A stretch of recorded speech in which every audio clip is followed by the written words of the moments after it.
Hey, getting over that cold. Man, I tell you what, thank God for Zycam and Cold Ease. Anyway. The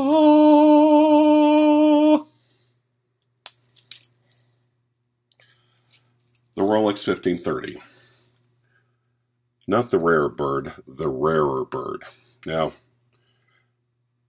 got it back from Ubroki's pocket jewelsmith, or watchsmith, and as has been pointed out, you know, the dial's been touched up. Okay, still with patina, so, you know, it was touched up a long time ago. I've got people telling me on the boards that Rolex is officially not supporting this watch, so that could make sense. But, you know, it was a predecessor to a misstep, the Oyster Quartz, and that Rolex is not officially fond of these. But, oh my God, I mean, the integrated bracelet is just so different from anything else out there. And this integrated bracelet is, there's just something about, I mean, I thought I liked the two-tone, the Datejust, the 1630, but oh my God. Oh my God, oh my God, oh my God. I'm as happy as a little 12-year-old girl. Now then, but that's not why the purpose, that's why I'm firing up the camera this morning. What's going through my mind is before these two things came up, well, actually, when the first one, the two-tone came up, it was at a pawn shop in Texas, and, you know, answering and talking to people on the phone, and through, you know, 24 questions, and they answered each one, and I liked the answers I was getting. So actually, I was able to give them a credit card number. So instead of driving down to Texas and paying Texas sales tax, it was out-of-state transaction. They mailed it up to me. Nice. Now, there was another watch, though, I have been looking at. Here's the scenario on it. It's a Rolex sports model. Not a very popular one. Fairly newish. And this guy lives in the middle of nowhere.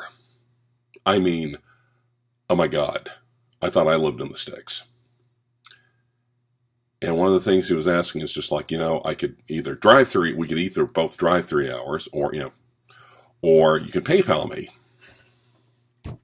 You know, which kind, fixtures of the watch, I said, you know, go like this around the watch, about, you know, have someone take a picture like this, or, you know, cup your fingers around it, something to make sure that they actually have the watch on them and that they're not sending you a stock photo and, you know, I've got a picture of the box and the card, da-da-da-da-da-da. And, you know, the paperwork. And, you know, I was actually sent an invoice, but still was hesitant about doing that.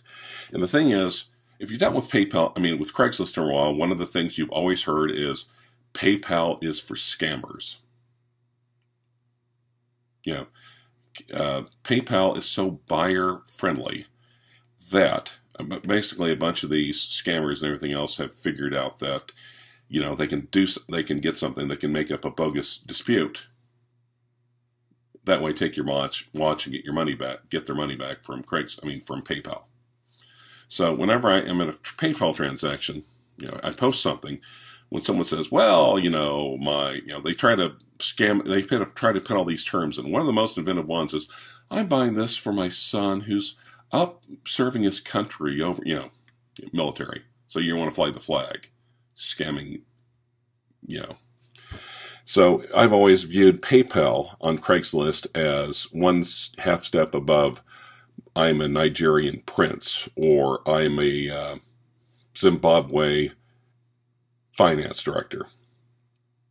But the question is that if PayPal gives all the protection to the buyer, is there anything wrong with buying something on Craigslist using PayPal if you're the buyer? So Ultimately, especially if you're given an invoice and it says and lists the serial number, the reference number, and the model number, and says authentic, shouldn't you be protected? Anyway, and it occurred to me, well, under these circumstances, well, you know, I should be the one that's protected. So I'm kind of wondering, in this case, you know, I'm thinking maybe I'm just being, well, I'm not really looking at this objectively, and I'm kind of wondering what you guys have to say about this. So, of course, if you're selling something on Craigslist, avoid PayPal, you know, no, not under any circumstances. Anyway, I'm kind of wondering what you guys have to say about it. Thanks. And, you know, it's a Monday. Let's get through the week together, guys. Try to be awesome to each other.